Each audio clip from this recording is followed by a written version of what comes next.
We've had a few guys in our riding group using the Nuetech Tu Bliss system. Here's a few thoughts on what we reckon about them.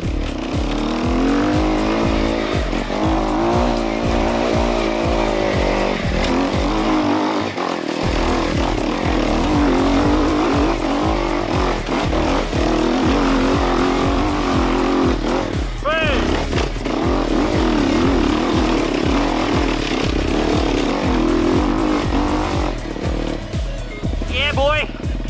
One of the ways you can do it. So what are they? Well, they're a very high pressure tube in a protector that seals the beads of the tyre to the rim. It has a second port bypassing this tube that allows air into the tyre. The tyre is then run, as the name suggests, tubeless. So a small tube to seal the lips of the bead of the tyre, and then a tubeless operation in the tyre. This allows you to run pressures from 0 and up to 15 or 20, whatever you desire. So ideal for traction.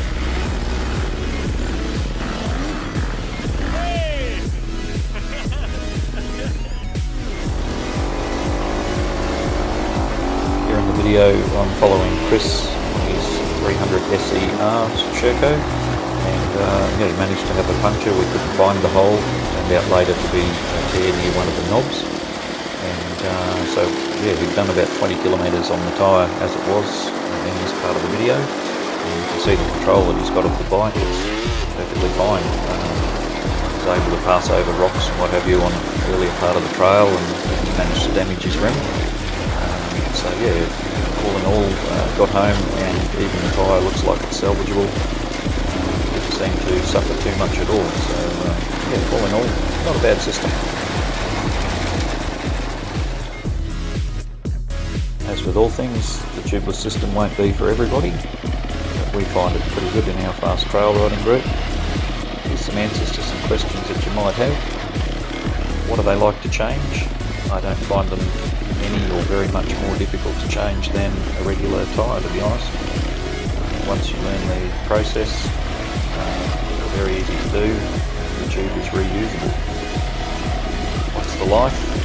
Provided to keep the pressure maintained in the tubeless tube to 110 psi, then they should last numerous sets of tyres. There's very little wear going on. The tube doesn't move anywhere inside of the protector. The protector is what takes the wear on the tyre. Yeah, it should last many sets of tyres. Weight, typically lighter than a heavy duty tube system, much lighter also than a Moose. On the Moose versus tubeless system, again much lighter than a Moose. Moose doesn't have the possibility of a tyre flat at all, but the Moose can degrade. Tubeless system is easier to deal with in my mind for changing tyres. You don't need more than 2 tyre levers, and certainly don't need a machine to install them.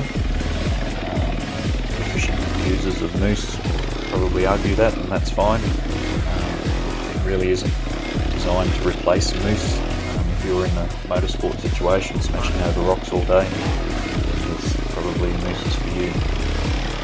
Maintenance, nothing more than pumping up the main tubeless tube to 110 psi before every ride. I've bought a cheap electric compressor that I plug into my car. I unload the bike off the trailer, pump up the tube, and away I go on my ride. I don't go to maintain it whilst riding. Summing up, tubeless system, I reckon it's fantastic. I find the traction amazing, and it's brought a whole new level to my riding, the places I can get my bike to go. Typically running 7 to 8 psi in the rear and 8 or 9 in the front, and the places the bike will take me now, just a whole nother level. Previous to when I was using tubes and having to run a minimum of about 12 psi or so just to cope with the rocks in the few rocks in our area. Yeah, certainly worth looking into. Cost of the system pays for itself over the life of it. You don't need to replace any tubes. And when it finally does fail in the main tube, well, go ahead and replace that. It's a fairly cheap repair. Thanks for watching. Catch you later.